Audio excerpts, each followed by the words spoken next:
5 times a day, every day, over 1 billion Muslims bow down and recite a prayer to Allah, given to them by Muhammad, their prophet. Every day, 5 times a day, they face a black rock in the holy city of Mecca and submit themselves afresh to the religion of Islam. Every day, they bow as a corporate group all around the world to express their solidarity as followers of Islam, for whom Muhammad is their prophet, the Quran is their scripture, and Mecca is their holy city.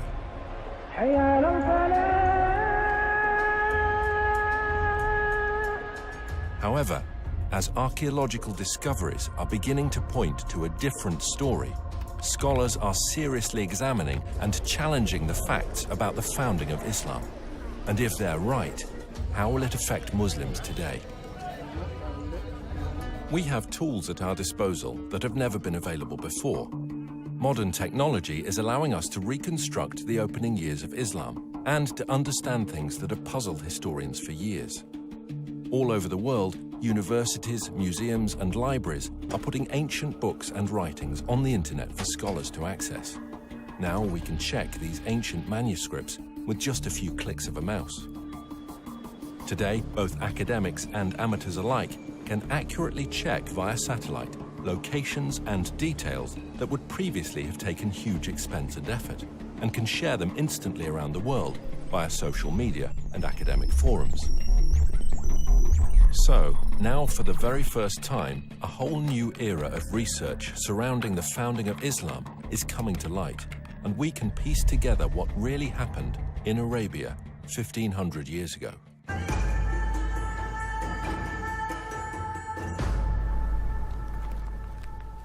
Writer and historian Dan Gibson has lived most of his life in the Middle East. He has extensively researched the peoples and places of the ancient world before Islam. I first came to Arabia in my early 20s, and I've spent more than 30 years exploring every corner of this amazing part of the world, piecing together evidence for a radical new theory, which I believe will change our understanding of the past. Years of study have led me to the conclusion that Islam began somewhere other than where the conventional histories suppose, and that in early Islamic writings there are clues and references that reveal the hidden truth about the Mecca mystery. Back in 2002, I had occasion to visit a conference on Nabatean studies organized here by the Al Hussein bin Talal University. During the conference, I had occasion to speak with leading archaeologists from Saudi Arabia and from Jordan. I asked them specifically about the archaeological record in Mecca. While not wishing to be named or quoted, they admitted that there was no archaeological record in Mecca before 800 AD.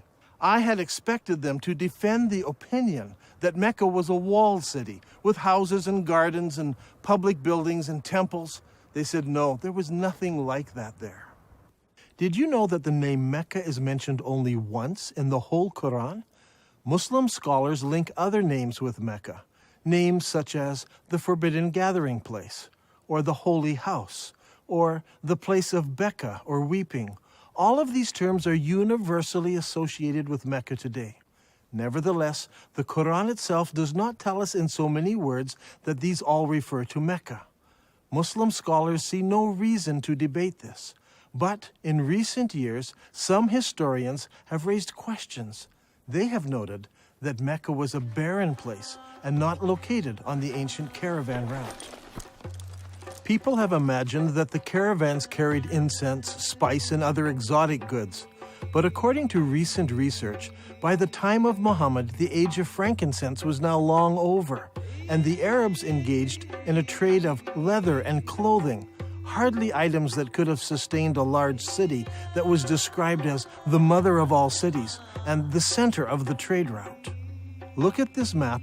Where do all of the trade routes intersect? There are 3 places in northern Arabia that could be described as the center of the trade route. What is interesting is that Mecca was not even a stopping place because it was not even located on the caravan route.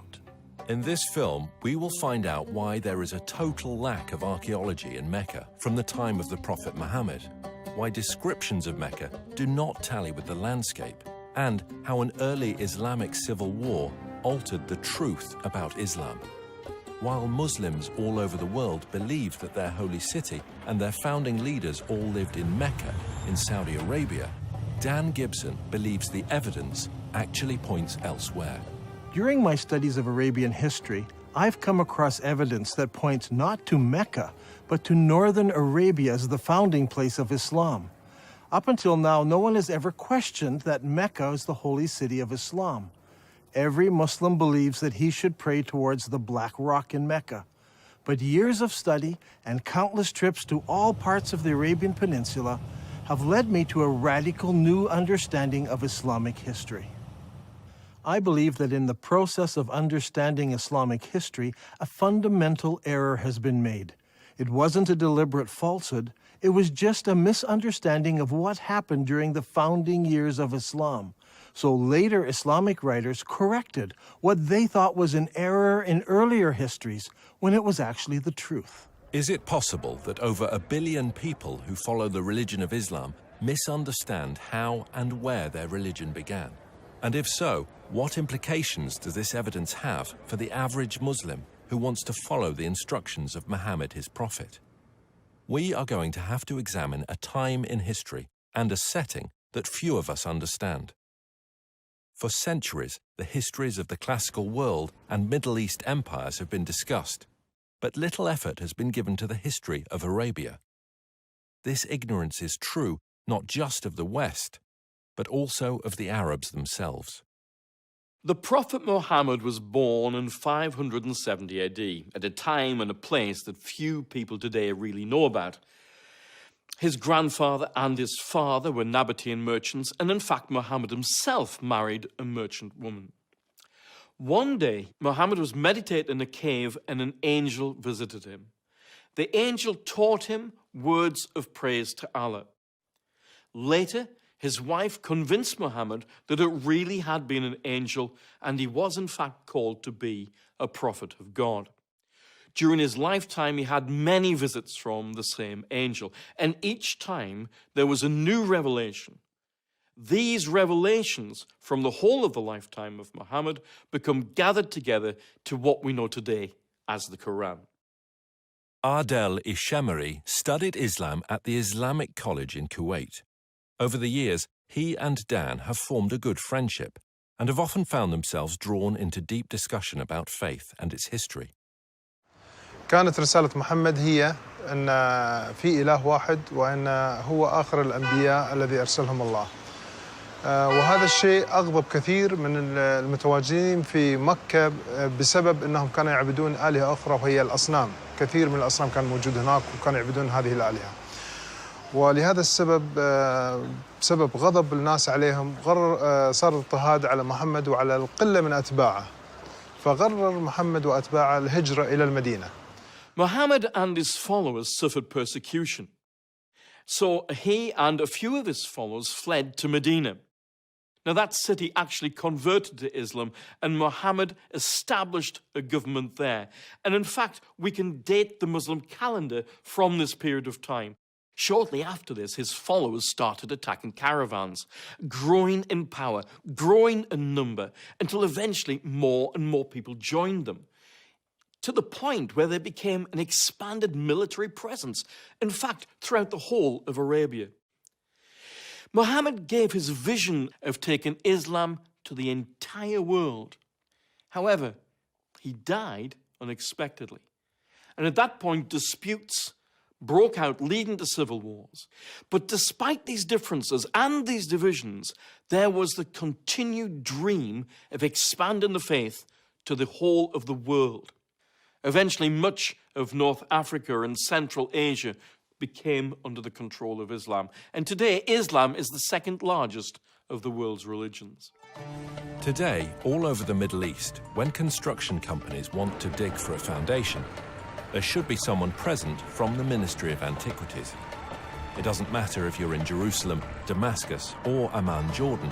Wherever you dig, the chances are you will expose an ancient site of some sort.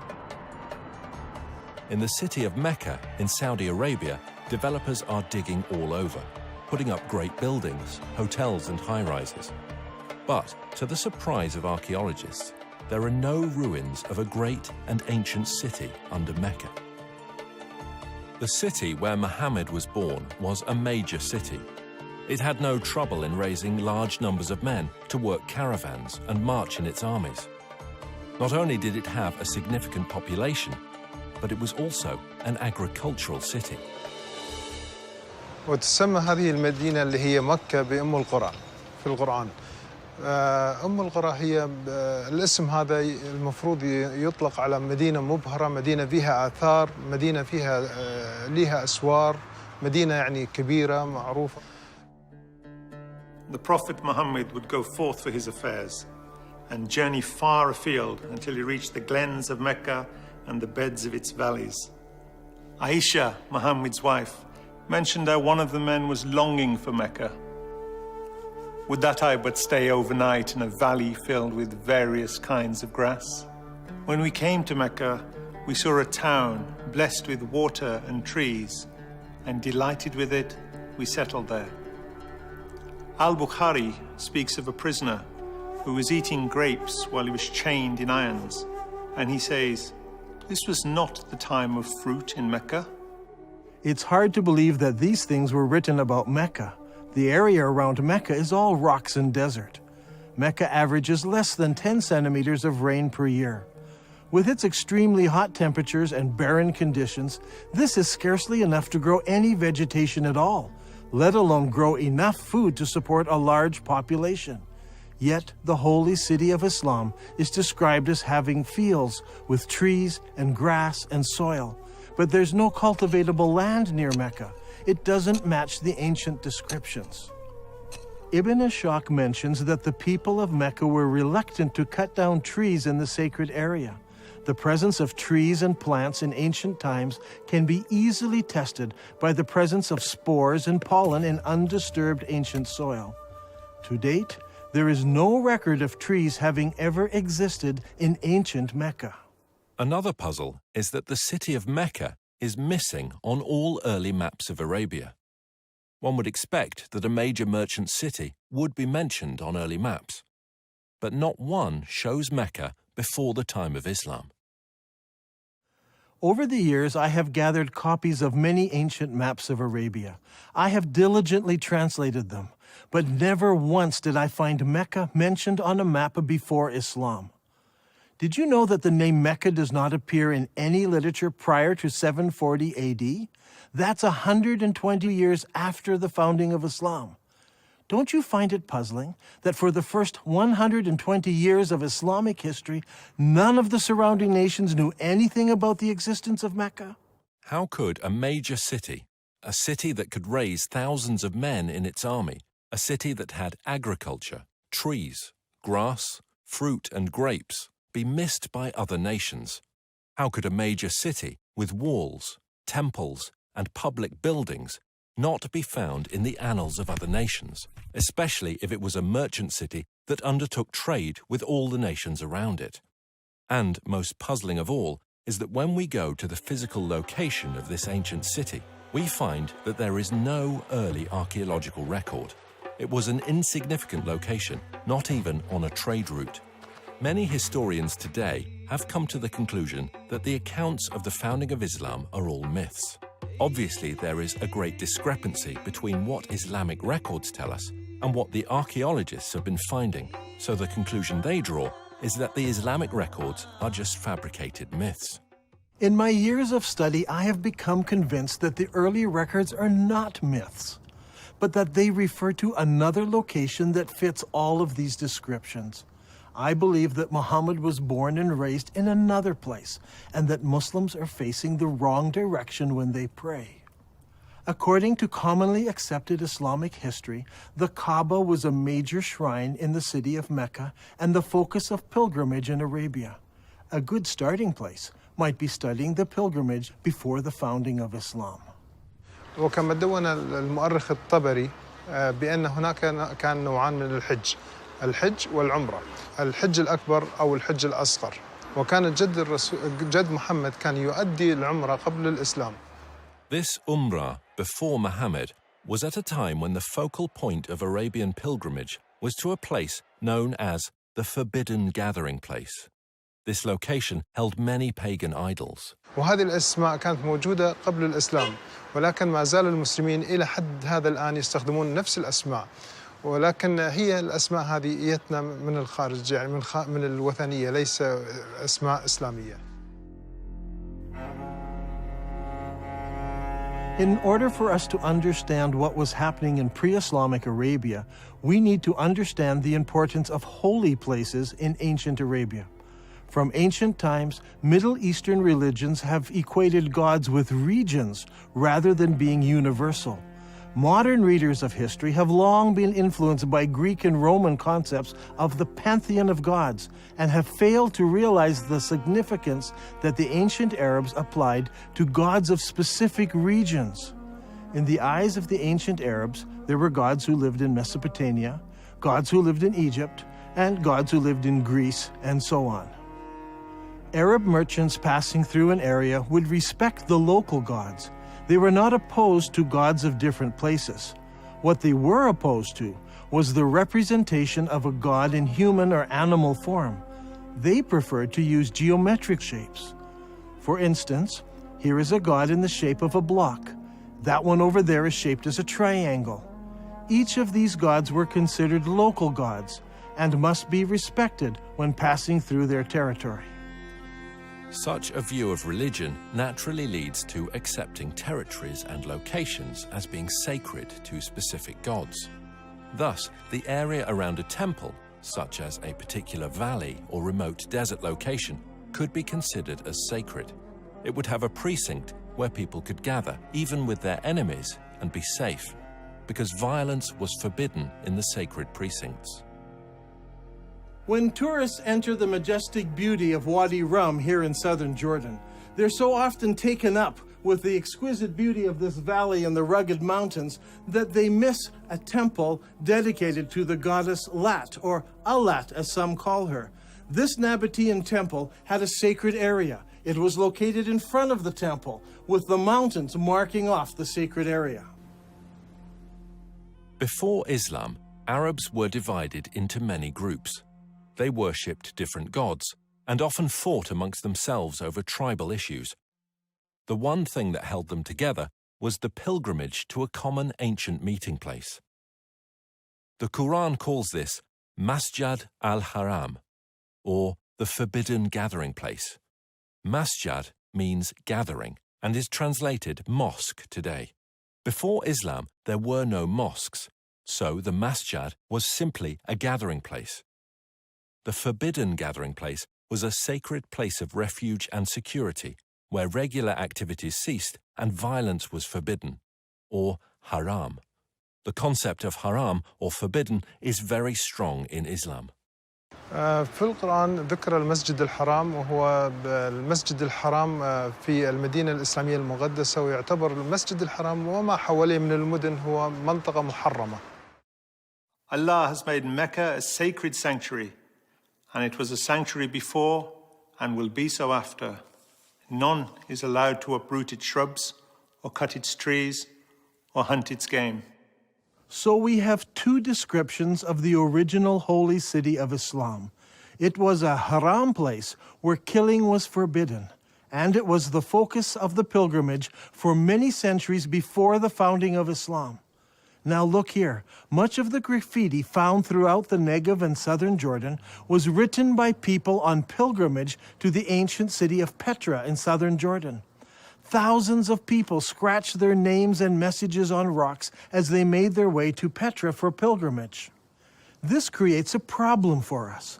Mecca is unknown in maps and literature before and during the rise of Islam. The descriptions, such as the center of the trade route, the mother of all cities, and the focal point of the ancient pilgrimage, do not fit. How can we solve this? The answer to that comes from Islam itself. المساجد في الوقت الحاضر تتجه كلها صوب القبلة، صوب الكعبة، وهناك مكان في المسجد يسمى المحراب الذي الإمام يوقف فيه ويصلي يقود المصلين، ولكن في الأيام الماضية ما كان موجود هذا المحراب، ولكن كان في حائط يتجه صوب القبلة، وكان المبنى بالكامل مبني باتجاه صوب القبلة. In Islam, it is universally understood that the Qibla is towards Mecca in Saudi Arabia. No one questions the direction of the Qibla today. However, the Quran tells Muslims they have a Qibla. The text of the Quran does not give the name of the city to which prayer was originally made. It only mentions Masjid al-Haram, or the forbidden gathering place. Muslims believe they originally prayed towards Jerusalem. According to Islamic sources, in 624 AD, Muhammad changed the Qibla to Mecca.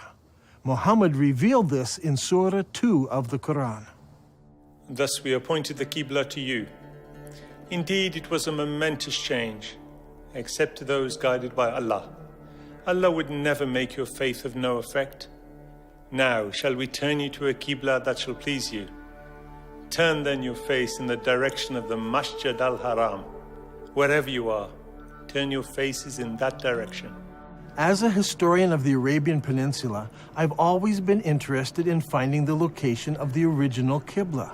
What direction did Muhammad pray towards before the Qibla was changed? Was it Jerusalem, as some claim? Was it Syria, as some claim? Or was it some other direction?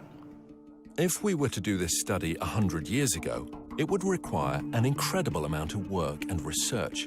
We would have to travel the world searching ancient sites to find the earliest mosques in Islam. Now, in a few moments, we can do what used to take a lifetime.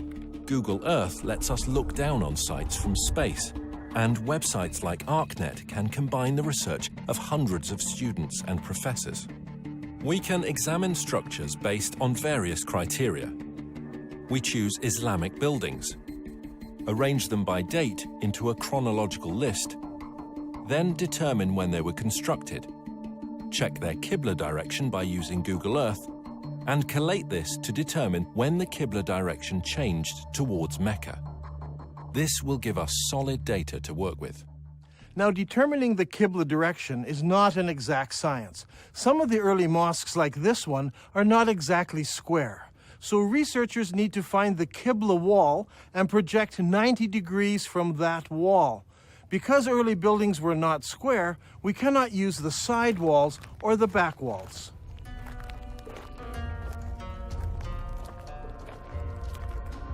This is the mihrab of an old mosque. The early Arabs set the Qibla direction using the stars, and they were very accurate. The best way to determine the Qibla direction is to visit the mosque and use an actual accurate GPS unit. Not every mosque can be used for this study. Many of them were totally reconstructed over time, so much so that it is no longer possible to determine their original Qibla direction. However, a number of mosques survive. For instance, there is a mosque called the Mosque of the Two Qiblas in Medina.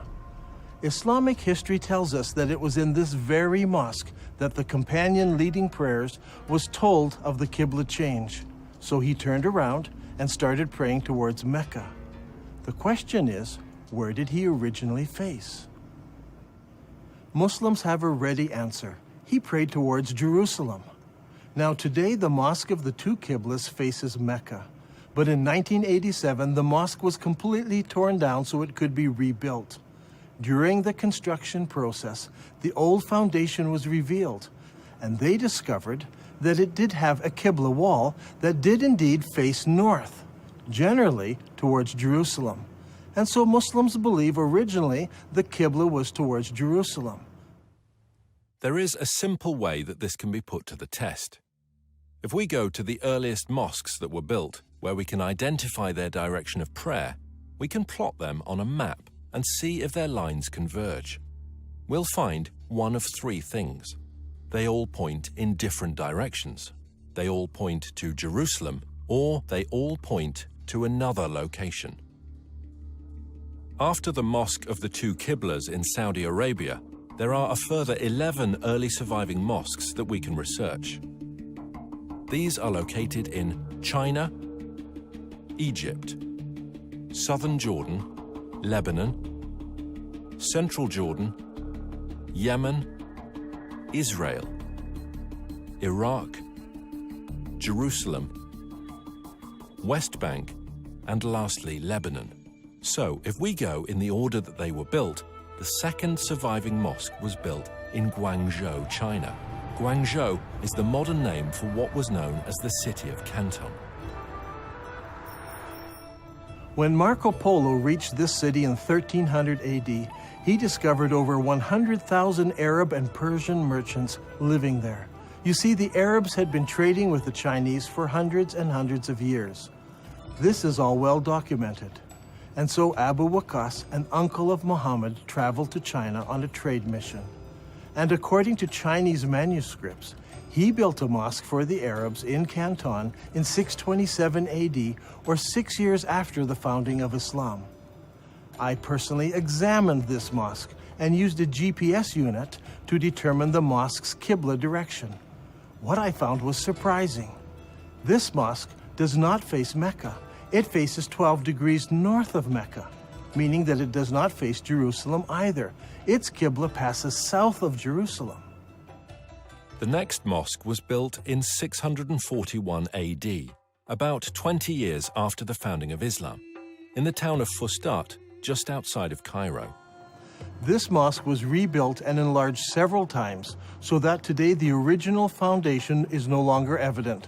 However, a description of the original ground plan of the mosque survives, and the Islamic records tell us that the first Qibla pointed east and later had to be corrected towards the south, towards Mecca. The next surviving Islamic building is the Umayyad Palace, built here at Humayma in southern Jordan. Around 700 AD, or about 80 years after the founding of Islam, the Abbas family built a large manor house here. This house had no special mosque area. Rather, the faithful would line up here in the courtyard to pray. This house has a Qibla direction, but it is not towards Jerusalem. The following year, a new mosque was built in Baalbek in Lebanon. Notice that its Qibla does not point to Mecca. 1 year later, the Umayyads built a large and impressive mosque here on the citadel in Amman, Jordan. This mosque points south. Mecca is over there. A couple of years after this, in 705 AD, or 84 years after the founding of Islam, Muslims constructed the Great Mosque of Sana'a in the capital city of Yemen. While this mosque points in the general direction of Mecca, it actually points to the west of Jerusalem. The following year, in 706 AD, the Umayyad Muslim rulers built Khirbat al-Minya, a large palace complex in Israel on the shores of Galilee. This palace complex had a specific room used as a mosque. According to the inscription set into a gateway, it was built 87 years after the founding of Islam by the Muslim ruler Al-Walid. This building and its mosque do not face Jerusalem. That same year, the Muslims also built the Wasit Mosque in Iraq. Originally, archaeologists claimed that this mosque pointed to Jerusalem. However, further research has shown that this mosque points south of Jerusalem. The next mosque is the Al-Aqsa Mosque in Jerusalem itself. This mosque is not the temple dome, but rather the old mosque to the south of the dome. This mosque is already in Jerusalem, but it also has a Qibla. And it does not point to Mecca. The next mosque we come to was built in 724 AD, 103 years after the founding of Islam. This is the Khirbat al-Mafja Mosque near Jericho in the Jordan Valley. This palace was built near the end of the Umayyad dynasty. By looking at the floor plan, we can see that the palace and its mosque faced south rather than towards Mecca. That same year, a mosque was built at Anjar, about 58 kilometers from Beirut. It was built near the end of the Umayyad period, and no more than 30 years later, it fell into ruins and eventually was abandoned. Since it was never rebuilt, we can easily determine the Qibla direction, which does not point towards Mecca or Jerusalem.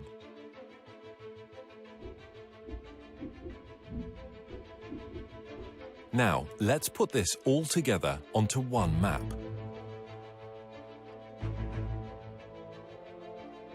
The result is amazing. During the first 100 years of Islam, 100% of all the surviving mosques we have located so far face a spot in southern Jordan rather than Mecca. From north, south, east and west, mosques all face towards one spot. This isn't some small error in determining the Qibla direction. They all specifically point to just one place. Directly under this point is the ancient city of Petra. This is a city that is well known to us today. It is a popular tourist site. Tourists come from all over the world to marvel at the great temples and the monuments in this city. Could it be that Petra is the mother of all cities described in the Quran? It was the focus of the ancient Arab pilgrimage. So could Petra also be the birthplace of Muhammad and the founding city of Islam? دان غريب، يعني أنت تقول إن البتراء لكن البخاري يقول لنا هي القدس. فشلون تبي نفكر في هذا الأمر؟ شلون تبينا نقبل هذا الشيء؟ يعني البخاري قال لنا القدس. Every good Muslim tells me that Muslims used to pray towards Jerusalem.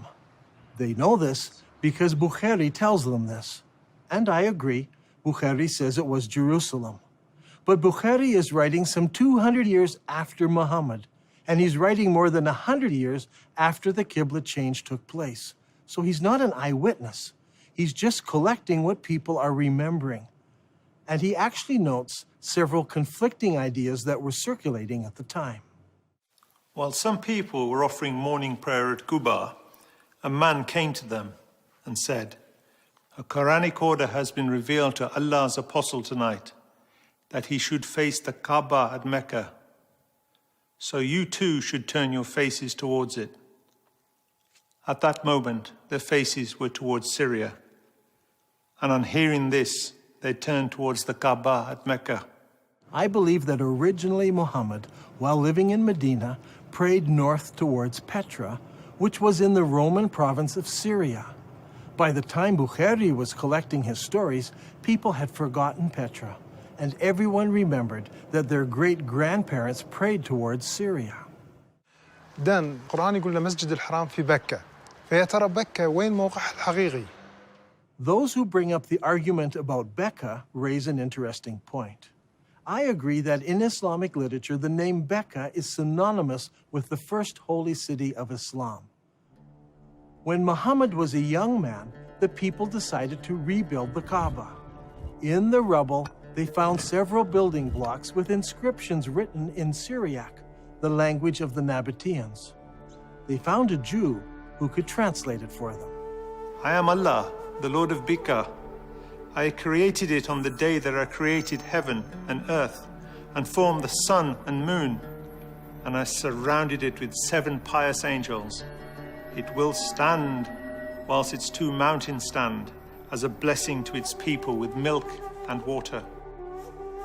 The word Becca is an ancient Semitic word which means to weep or lament. If a location was assigned the title Becca, it would mean the place of weeping. The name Becca has never been used of Jerusalem. It appears only once in the Bible in Psalm 84. Here it is used in reference to a valley of weeping. But the Quran also speaks of a valley of weeping, where Hagar was weeping over Ishmael.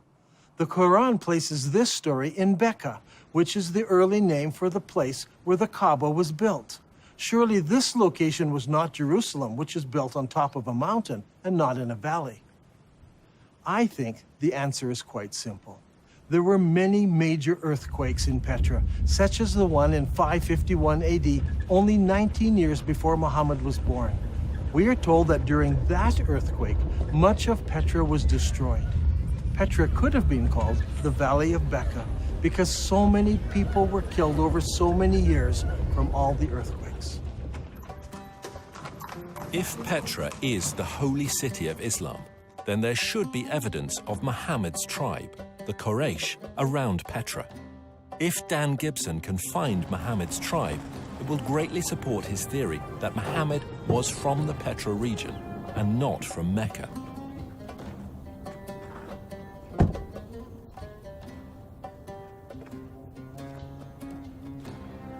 Long ago, this was known as the city of Hawar, or Humayma as it is known today.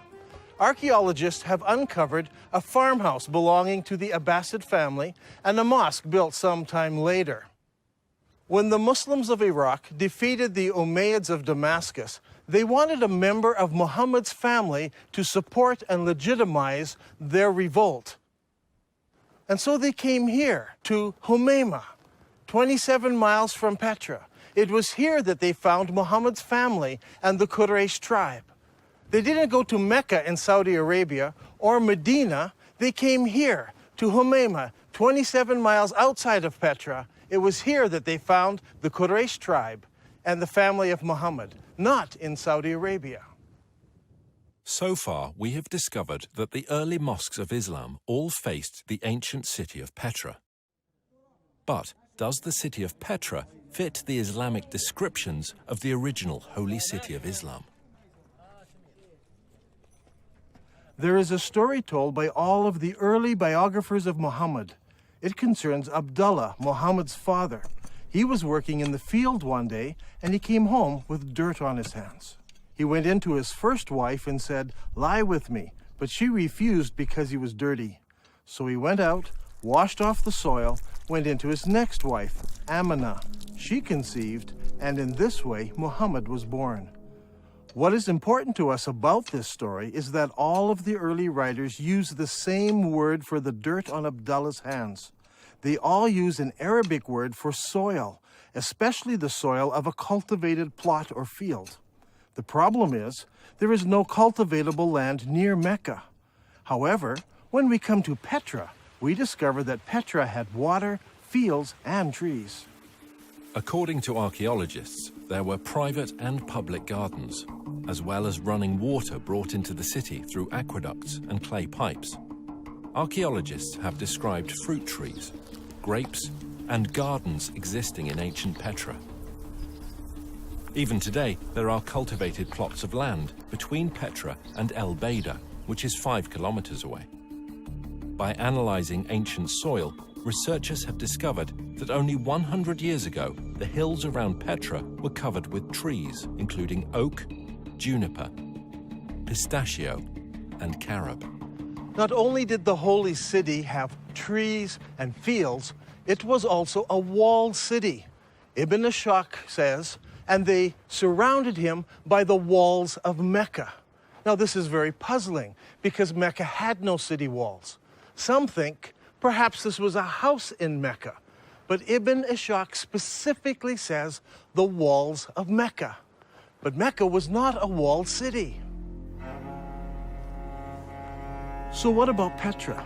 Petra was built in a valley. On either side of the valley were large mountains with cliffs. These cliffs were as good as city walls. So the people of Petra built walls from one mountain cliff to the other mountain cliff, both on this side of the valley and also on the other side of the valley. So Petra had city walls. Another distinctive feature in Petra is that it contains a very unique stream. Now, usually you have a valley with mountains on one side, mountains on the other, and a stream running down the center of the valley. But in this case, long ago, earthquakes cracked these mountains so that there is a crack in that mountain, water runs through that crack, across the valley, and out the crack in the other side. The Nabateans built a colonnaded street from one mountain to the other mountain, and beside it was a rainwater course. Let's go down there.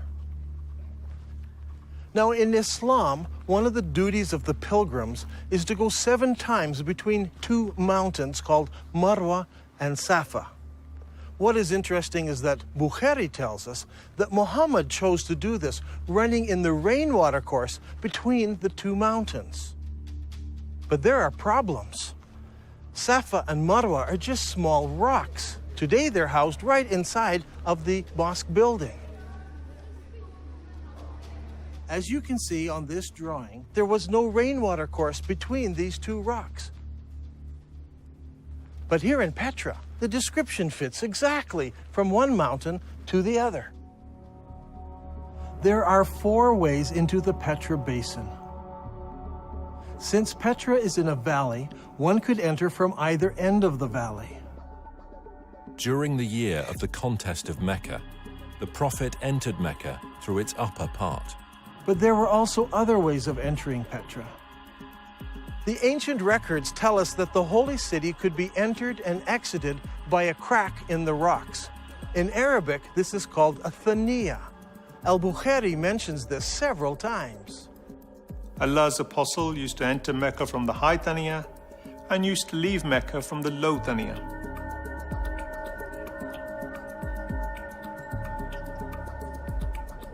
The Prophet went on advancing till he reached the Thaniya through which one would go to them, that is, the people of Quraysh.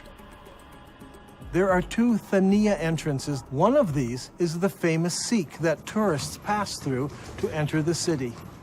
The other is on the far side of the colonnaded street and leads into a maze of canyons that eventually empty out into Wadi Araba below the Dead Sea. Petra also has many temples. Over here is what is known today as the Temple of the Winged Lions, or the Temple to Al-Uzza. Behind me is what is known as Kesr al-Bint today, or the temple to the god Dushera. This short chain of mountains here was the home to the god, and here in the very heart of the mountains is the temple to this god, El-Dushera. Now, Ibn Hisham relates to us a very interesting story. It's very early in Islamic history. Only a few people have converted to Islam at this time. One of those was a man known as Al-Tufail bin Amr of Mecca. He accepted Islam on one of his journeys, and once he returned home to Mecca, his wife also decided to accept Islam. Al-Tufail then tells his wife to go to the temple of Dushera and cleanse herself there. In the sacred area, there was a trickle of water where she could wash herself. She did this and returned home and learned about Islam. Did this story take place in Mecca, 1,000 kilometers away, where there is no temple to Dushera? Or did it take place here in Petra? If it did, then Dushera's temple is there. She would have come down to this temple, washed herself, and gone home. Is there a temple to Dushera in Mecca, in Saudi Arabia? No. There are no temples, no cracks in the rock, no water stream, no city walls, no grass, no trees, nothing. It's all here in Petra. And for the first 100 years, every mosque in the entire Islamic world pointed here to Masjid al-Haram, the forbidden gathering place, here in Petra. There is no other city in the world that fits this description so perfectly. Now, Al-Haqtab had so harassed Zayd that he forced him to withdraw to the upper part of Mecca, and he stopped in the mountain of Hira, facing the town. It's interesting to note that in this account, Mount Hira is located in the upper part of Mecca. If you go to Mecca today, the cave of Hira doesn't face the city. But here in Petra, the high side of the city is north of the colonnaded street, and the low part of the city is south of the colonnaded street. In effect, the city was divided in half by the colonnaded street. If Petra is the holy city of Mecca, then the cave where Muhammad received his first revelation should be located there. The ancient records say that the cave faced the town, and that it was low down since Muhammad tried to climb the mountain to throw himself off. If that's the case, I think I know just the spot, but we'll have to go over there.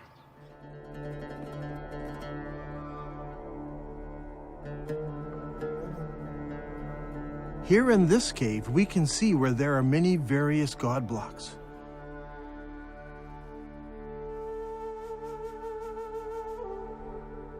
Up there is a large crescent symbol. This is just the sort of cave where young men would go to contemplate the meaning of life. The descriptions and location of this cave are just like the ancient records describe it. Just outside of the city, the entrance facing the city, and evidence that people spent time here in religious worship and meditation. I think that this is one of the holiest spots for all of Islam, and it's here in Petra.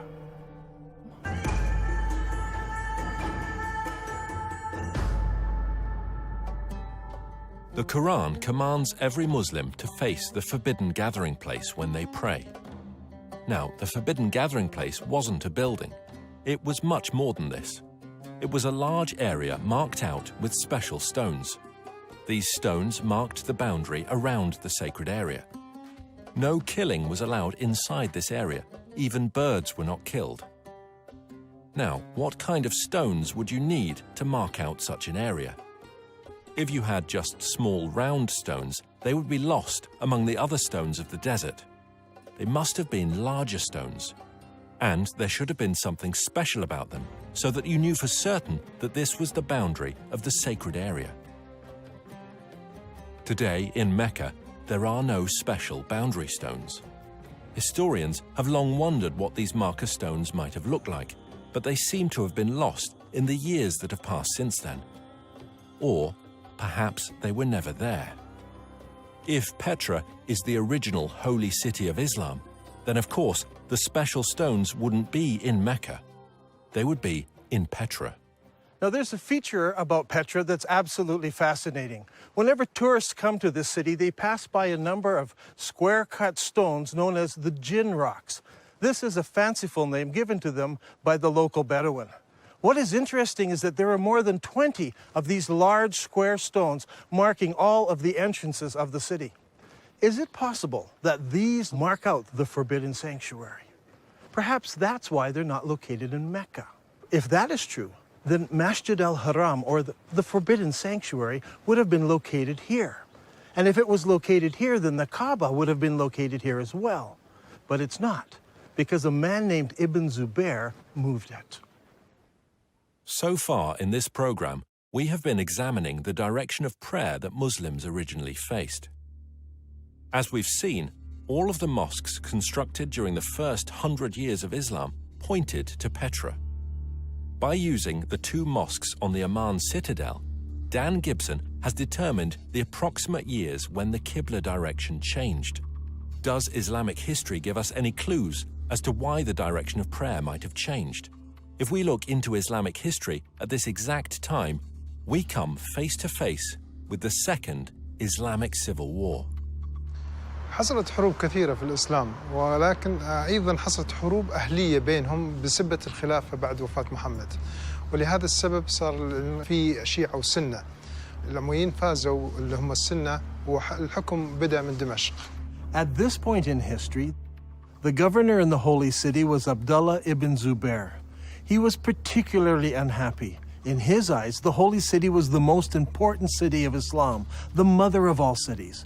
But the Umayyad rulers chose Damascus as the new capital city, and a lot of people were unhappy with the corruption and the infighting in Damascus. So in 683 AD, about 64 years after the founding of Islam, Ibn Zubair declared himself caliph in the Holy City, and that started the Second Islamic Civil War. The Umayyads reacted strongly and sent an army against the Holy City. Ibn Zubayr then did a shocking thing. He destroyed the Kaaba, the ancient holy shrine of Islam. Ibn Zubayr then demolished the Kaaba sanctuary until he had leveled it to the ground and dug out its foundation. Then he placed the black stone beside it in a wooden stand in a strip of silk. The Umayyads fought against Ibn Zubayr and his companions, but after 40 days, news arrived that the ruling caliph in Damascus had died. Now, the Umayyad generals insisted that the battle wasn't over, but that they must return to Damascus so that a new caliph could be established. The members of the Umayyad royal family had come to the battle as well, and they insisted that they must return to Damascus under the protection of the entire army, so the whole army marches off. The problem we face here is one of timing. The Islamic records are quite clear that when the Caliph died, his 13-year-old son ruled in his place. Al-Tabari, Volume 20, tells us specifically that his son survived only 40 days after his father died before he too was killed. During this time, the armies from the Holy City returned to Damascus. Now, a slow-moving army would have taken many days to cover the 1,400-kilometer trek across the desert from Mecca in Saudi Arabia to Damascus in Syria. If the army could move at 20 miles a day, it still would have taken them 43 days. When you add up the time the messenger took to bring the message, the time it took for the army to decide to return and get mobilized, and the 43-day march, there is simply not enough time. Mecca is too far away to be believable. However, if the holy city was Petra, then the distances would all be drastically reduced. This problem of distances plagues Islamic history again and again. Mecca in Saudi Arabia is simply too far removed to fit many of the stories in early Islamic history. Now, with the lull in the war, Ibn Zubayr had time to rebuild his defenses and prepare for the return of the Umayyad army. Now I want to show you something. Here are some of the volumes of Al-Tabari's history of Islam. Al-Tabari managed to collect a massive amount of material that he writes about what happened during each year of Islamic history. He devotes whole chapters, sometimes 2 chapters, to every year. But then something strange happens. The battle for the Holy City takes place over several years, but year 70 of Islamic history is of great importance. Now notice, Al-Tabari spends 15 pages describing what happens in year 69, and he spends 27 pages describing what happens in year 71. But where is year 70? Look at this. For year 70, Al-Tabari only records a few lines of text. Did he not find any more information for this year? Or did later editors censor this year from Al-Tabari's record? Only a few lines, but what he records gives us a few tantalizing details. It tells us that Musa'ib ibn Zubair, apparently a brother of Abdullah, brings supplies to the Holy City. Were these supplies military equipment? No, it says he brought many horses and camels. I believe that this is the year that the followers of Ibn Zubair moved south from Petra to the deserts of Arabia to find a place where they could hold out against the Umayyad forces. All details of this year have been removed from Al-Tabari's history. But we know that they obtained many horses and camels, which would have no other purpose than to move many of the people out of the city. This lull in the war continued into the next year. So Ibn Zubair took advantage of the break to undertake a religious project. He decided to rebuild the Kaaba. But Al-Tabari does not tell us where the new Kaaba was constructed. Was it in Petra? Or was it in a new, safer location in faraway Mecca? I believe that the new Kaaba was built in Saudi Arabia, and that the black rock was moved there for safekeeping. So even if Ibn Zubair lost the holy city, he still had the rock and a new Kaaba. After a new caliph was established, the Umayyad army returned. This time the army was bigger, and the Umayyads brought large weapons of war with them. Among them, a stone-throwing machine called a manjanik. The war between Ibn Zubayr and Al-Hajjaj took place for 6 months and 17 nights in the hollow of Mecca. Yusuf ibn Mahak said, "I saw the manjanik with which stones were being hurled. The sky was thundering and lightning, and the sound of the thunder and lightning rose above that of the stones, so that it masked it."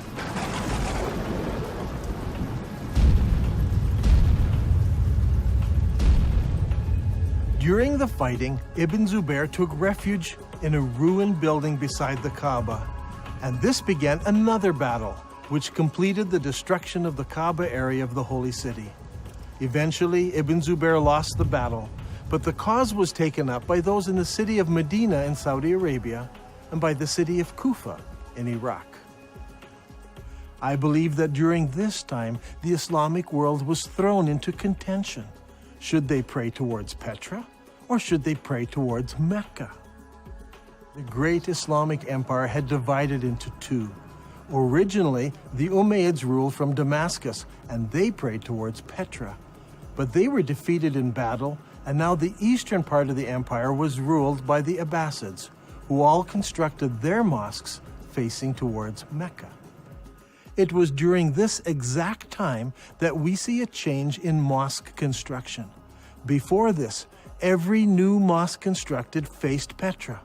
But now, for the first time, some of the new mosques began to face Mecca in Saudi Arabia. But the problem still existed. What do you do with the old mosques? They were built facing Petra. It was during this time that mosques began hanging a sign on the wall to indicate the direction of prayer. It was said in the reign of Uthman that the Caliph ordered that signs be posted to the walls of the mosques in Medina. This was so that the pilgrims could easily identify the direction to which they needed to address their prayers. Now, this is a very interesting development, because up until this time, mosques were built so the faithful had only to face the Qibla wall and they faced the holy city. Why would you need to introduce a sign unless the direction of prayer had changed? Around this time, around 89 years after the founding of Islam, a niche was suddenly introduced into mosque structure to denote the direction of prayer. This niche was added to older buildings and also incorporated into newer buildings. Today, the niche is standard in every mosque, but it wasn't originally. There was no niche until the Qibla direction changed. In the Civil War, the Umayyads still prayed towards Petra, but the rebels in the Holy City in Medina and in Kufa chose to pray towards the new Qibla in Saudi Arabia. When the armies of Kufa met Ibn Zubayr, Bujair ibn Abdullah al-Musli spoke. Praise be to God who has tested us with shackles and tested you by your forgiving us. Ibn Zubayr, we are people who turn to the same Qibla as you. What a strange phrase. We are the people who turn to the same Qibla as you. Muslim historians argue that this means the same Qibla as every other Muslim. But now that we have uncovered evidence of the change of Qibla at this very time, this phrase takes on special significance. The people of Kufa join with Ibn Zubayr in accepting his Qibla. This is key to understanding much of what takes place later.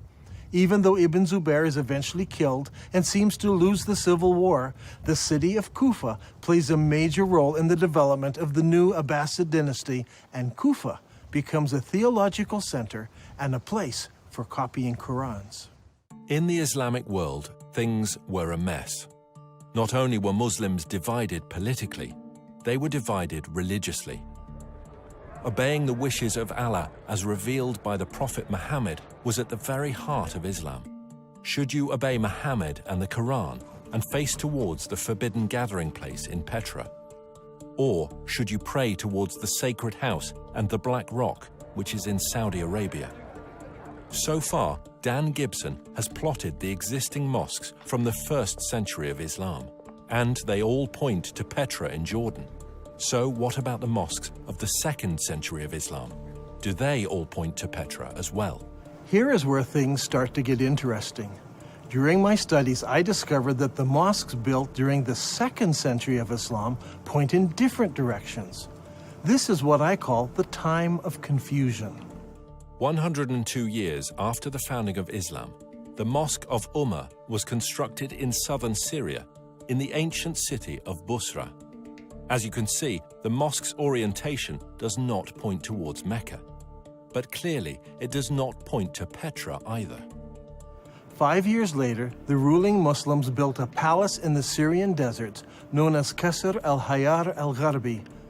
This is a drawing of the floor plan of the palace and the mosque in the corner of the complex. The whole complex seems to face somewhere between Petra and Mecca. A couple of years later, Qasr al-Hayar-i-Shaki Palace was built about 100 kilometers north of Palmyra. If we examine the ground plan of the palace buildings, we notice that the palace and its mosque don't seem to align to either Mecca or Petra. Once again, it points in between. Is it possible that something had happened which made the builders not want to choose either Petra or Mecca, so they pointed the Qibla between the two? We can see from the map that the Qibla points exactly between the two cities. It is not a slight error in calculation, but a deliberate avoiding of both Petra and Mecca. So, we must find an answer elsewhere to explain that change. 109 years after the founding of Islam, a mosque was built in Bangalore, Pakistan. Like all of the other mosques of the period, it had only a Qibla wall without a niche. This mosque, however, pointed towards Mecca in Saudi Arabia. Here we have the very first mosque that we can identify as pointing to Mecca.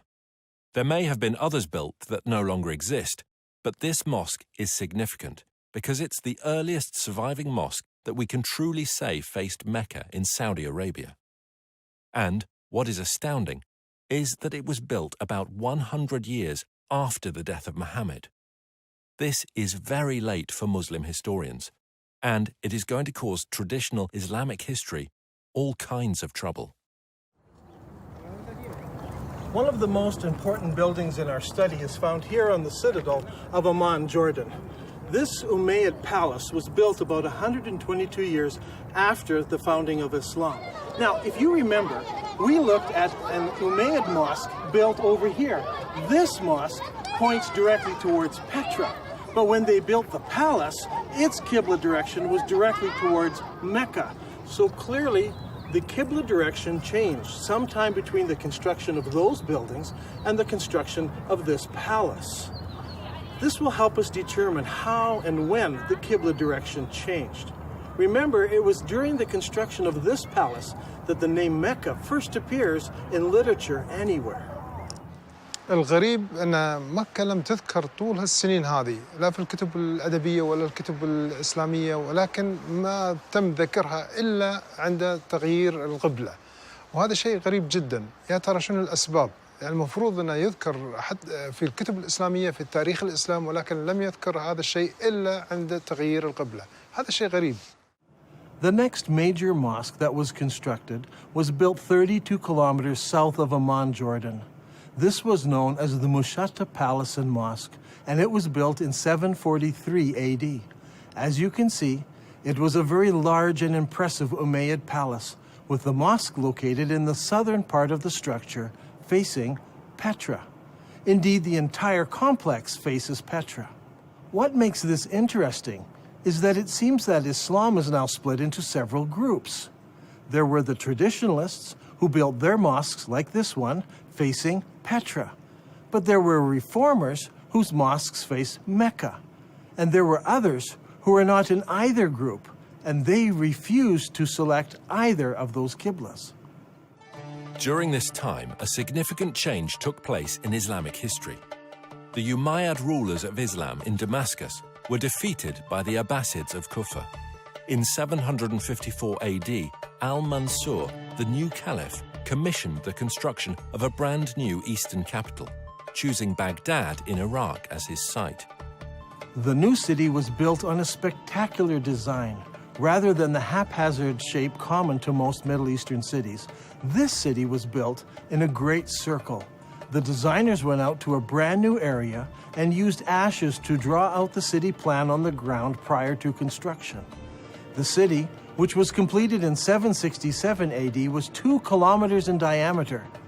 As you can see on this drawing, the main mosque of the city had no niche indicating the direction of prayer. That was to come later.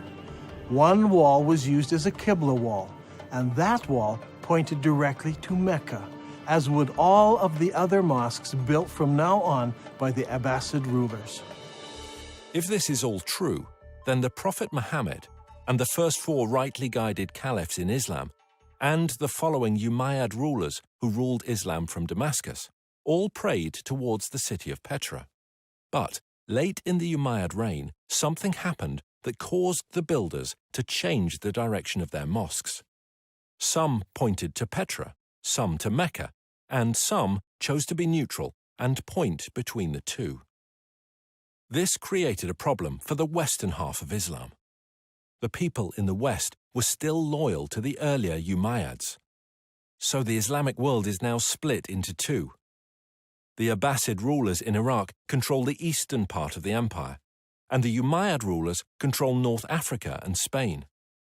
This is an important time in Islamic history because the Umayyads in Spain now blossom in culture and begin to build beautiful and impressive buildings. The builders in Spain had a problem. Traditionally, Umayyads all prayed towards Petra. But, as we're going to see, something devastating happened, resulting in future mosques no longer facing that direction. Their enemies, the Abbasids, now pray towards Mecca in Saudi Arabia, so they don't want to choose that direction of prayer. So what should the Umayyads do? As I examined the mosques built by the Spanish Umayyads, I discovered a most surprising development. These builders chose neither Petra nor Mecca. Now, as we have seen, some of the builders in the Middle East chose to point their qiblas between the two cities. But the builders in North Africa and Spain decided to do something completely different. Over the years, historians have always been puzzled by these mosques. Their qiblas seem to point towards somewhere in South Africa, but all of the African and Spanish mosques point to slightly different places. It all seems very confusing. However, when plotted on a map, we can see that the mosques of North Africa and Spain all have qiblas that are parallel to a line drawn between Petra and Mecca. So rather than choosing Petra or Mecca, they chose to make their qiblas parallel to a line drawn between the two cities. كل المسلمين يعرفون بأن مكة موجودة في السعودية، وأنت في نظريتك اليوم يعني تقول لي مكة موجودة في البتراء، على أي أساس أنت جبت هذا الفكرة؟ يعني شنو الدليل؟ شنو البرهان هذا؟ يعني برهانك ودليلك على هذا الشيء؟ احنا اللي عارفينه أن مكة موجودة في السعودية، فعلى أي أساس أنت جبت هذا الشيء؟ If you're still not convinced, I want to show you something else. Do you remember when we discussed the Second Islamic Civil War? Ibn Zubair barricaded himself in the Holy City, and the Umayyad Syrian army surrounded him and kept him there for 4 months. During the month of October, the Syrians brought a catapult up to the city walls, where they lobbed rocks right into the holy places of Islam. How is this possible? Normally, people live behind the city walls. A catapult would simply smash down people's houses. But in this case, it said the catapult hit the holy places of Islam right in the center of the city. How is this possible? Well, here in Petra, there is a unique feature. Petra had city walls. In the north and in the south, the city walls crossed the valley. But in the north, the city walls did not go all the way to the canyon because there was a watercourse running along the canyon. I believe the Syrians brought their catapult up the dry river course right to the place where they could lob rocks into the very heart of the city, hitting the Kaaba and the holy places of Islam. Archaeologists from Brown University have been digging here in Petra for many years. Their project was to excavate what is known as the Great Temple area. As they uncovered the temple, Dan was amazed to find evidence that supported his theory. One of the interesting features of this building is that people built defenses here against attack. See, here in this doorway, they closed it in so they could defend themselves. This happened sometime after the earthquake of 551 AD. We can date the defenses of here by the roofing tiles that were used in the construction of these defenses. However, there are no recorded battles in Petra during this time. So we know this happened during the founding years of Islam. But this is not the only evidence we have. During the excavations, the archaeologists uncovered over 400 catapult stones. These stones are buried in about the right place at exactly the right time. This is an extremely strong indication that the battle took place here and that the first original Kaaba was close to this location. So, Islam was divided between the traditionalists and the reformers. The traditionalists prayed towards Petra in Jordan, and the reformers prayed towards Mecca in Saudi Arabia, and others deliberately choosing a middle path. How were they ever going to solve this dilemma? Petra, the city of weeping, suffered a fatal calamity. Massive earthquakes shook the Petra region, destroying buildings, temples, and houses. The damage was so bad that the city was never rebuilt again. The evidence for that first Kaaba is gone now. The catapult stones destroyed much of it. Ibn Zubair destroyed the rest. In 713, an earthquake destroyed the dam that diverts the water around Petra. So every year, floodwaters washed away whatever evidence was left. So, with the memory of Petra fading from view, the chroniclers of Islamic history, writing some 150 years later, would never mention it by name. In time, the memories of these two locations became merged into one, that of Mecca in Saudi Arabia. From now on, all Qiblas would point here. It wasn't until modern archaeological tools, satellite photos, and the internet allowed the networking of historians, academics, and scholars around the world to start piecing together a different picture. هذا الأمر غريب، يعني أول مرة نسمع فيه، يعني شلون المسلمين تبيهم يصدقون في هذا الشيء المكتوب، يعني غريبة، ليش ما مذكور في الكتب الإسلامية ولا مذكور في كتب التاريخ؟ شلون نسوا ولا يعني يا ترى هل تناسوا ولا نسوا هذا الأمر؟ شلون ما ذكروه؟ شيء غريب. In order to understand the events that influenced the writing of Islamic history, we need to recognize several things. First, it is my belief there was a literary vacuum in the early Islamic empire, created by zealous Muslims who destroyed books and manuscripts, erased inscriptions, burned libraries, and destroyed all literature except the Quran, which was mostly bits and pieces of what people remembered of the revelations that Muhammad gave.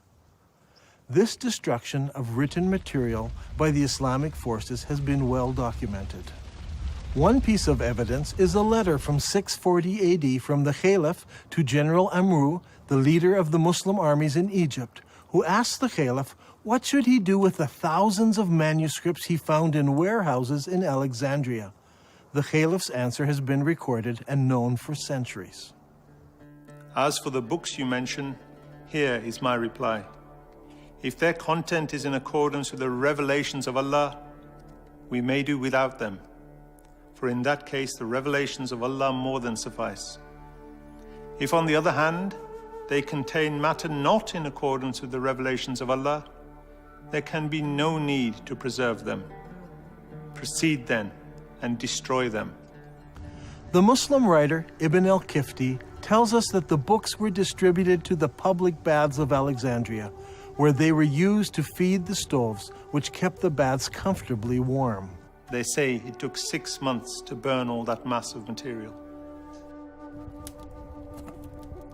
Eutychius, the Patriarch of Constantinople, recorded that there were 4,000 baths that received books from the Alexandrian library. This burning of books, however, did not start in Egypt, but 4 years earlier in Persia. Caliph Umar's army met with the Persian armies in the Battle of Qadisiyah in the year 636 AD. In early January 637, the Muslim advance guard reached the outskirts of Ctesiphon and laid siege to the city for 2 months. Eventually, the city fell and the Muslims occupied it. During the fighting, the palaces and the library at Ctesiphon were deliberately burned. In the end, the only book that managed to survive in Arabia was the glorious Quran. When it comes to the history of the Quran, historians have struggled. It seems that most of the Quran was retained in an oral fashion rather than written form. While the Arabs were great memorizers and had the ability to retain the entirety of the Quran, the retention of materials in an oral tradition suffers from several difficulties. First, the accuracy of the memories of the individuals involved must be perfect. In the case of the Quran, arguments arose over the various verses, how they should be rendered, and if they should or should not be included in the whole. Second, the problem of transferring knowledge from the learned to the novice is often a difficult step. In the case of the Quran, most of the men who memorized the sayings of Muhammad were also warriors. As is often the case, Warriors die in battle, and their knowledge of the Quran perished with them. This is amply illustrated in the Battle of Yamama, when an estimated 450 men who had memorized the Quran were killed. Hudayfa bin al-Yaman came to Uthman at the time when the people of Damascus and the people of Iraq were waging war to conquer Armenia and Azerbaijan. Hudayfa was afraid because the people of Damascus and Iraq had differences in the recitation of the Quran. So he said to Uthman, "O chief of the believers, save this nation before they differ about the revelations." So Uthman sent a message to Hafsa saying, "Send us your manuscript of the Quran so that we may compile the Quranic materials into perfect copies and return the manuscript to you." Hafsa sent it. Then a group of men sat down to create a new copy of the Quran. Uthman said to the 3 Quraysh men, "In case you disagree, write it in the dialect of Quraysh, for the Quran was revealed in their tongue." When several copies were written, Uthman returned the original manuscript to Hafsa. Uthman then sends every Muslim province one copy of what's been written, and he orders that all of the Quranic material, whether written in fragmentary manuscripts or even in whole copies, that they all be burned. And so the burning continued. This time, even Quranic materials were burnt. But it did not stop the arguing about what should or should not be included in the Quran. When the new Qurans arrived in various provinces, people argued against them. Sa'id bin Thabit said, "A verse from Surah Al-Ahzab was missed when we copied the Quran, and I used to hear Allah's apostle reciting it. So we searched for it and found it with Huzayma bin Thabit al-Ansari." These 5 or 6 copies were now the only Qurans in the entire Muslim empire. Uthman's order to burn all other Quranic material tried to wipe out all Qurans everywhere, except the few that were held by the provincial governors. In effect, all non-Muslim books were destroyed, and then the Muslims destroyed all of their own books and writings, except for 5 or 6 copies. Remember, the Islamic Empire at this time stretched from the Atlantic Ocean through the Middle East all the way to Afghanistan, and only 5 or 6 copies of the Quran existed in all those millions of square kilometers. This is what I refer to when I speak of a literary vacuum. Much later, once the Abbasids took control of the Islamic Empire, they recognized this literary vacuum and they set out to correct it.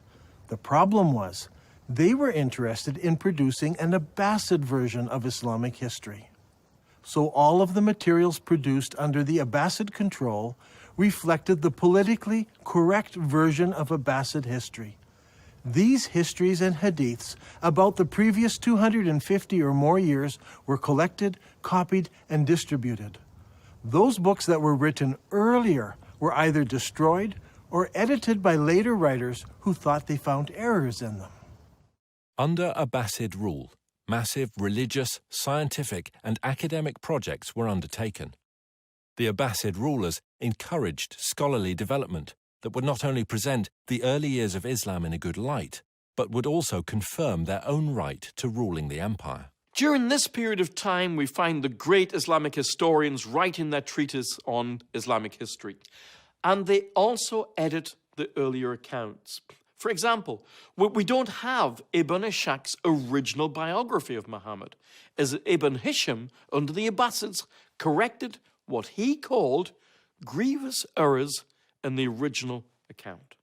After the editing of Ibn Hisham, the rest of the great Islamic historians began to write their histories, and they present us with an Islamic history that was tailored to suit the religious and political worldview of the Abbasids of their day.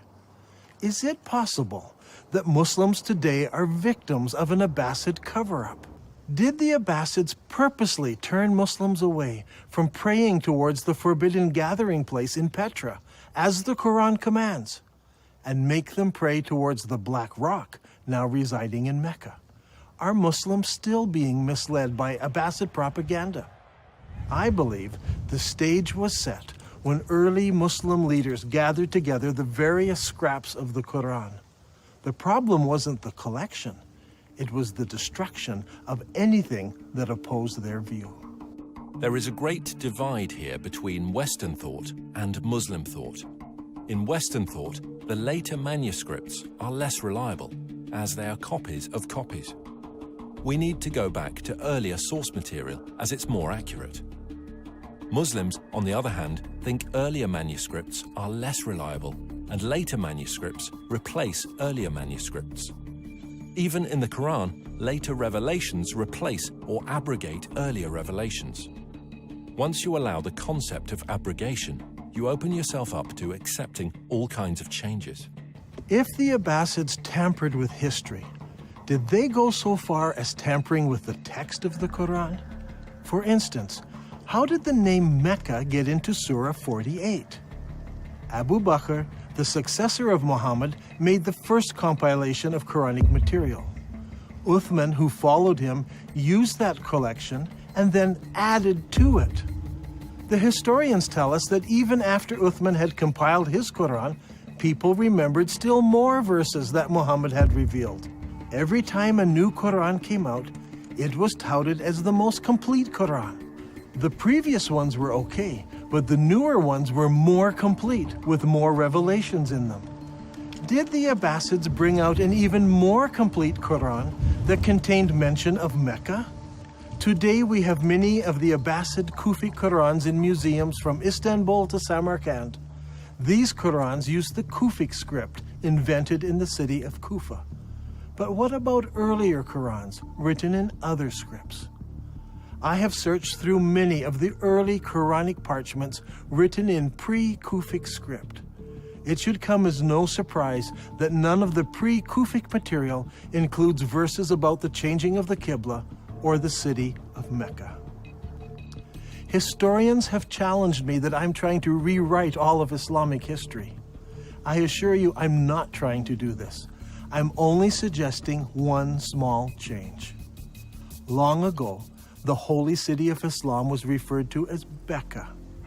I believe that name was used for the city of Petra after repeated earthquakes killed many people. After Ibn Zubair moved the Black Stone to Mecca, scribes had only to make one small change to Islamic writing. In Arabic, Becca is written like this. It's very easy to change the ba to a mim. Watch again. That's all it took. It is virtually undetectable to later readers. Did the Abbasid scribes correct an earlier reference to Becca in the Quran and make it into Mecca?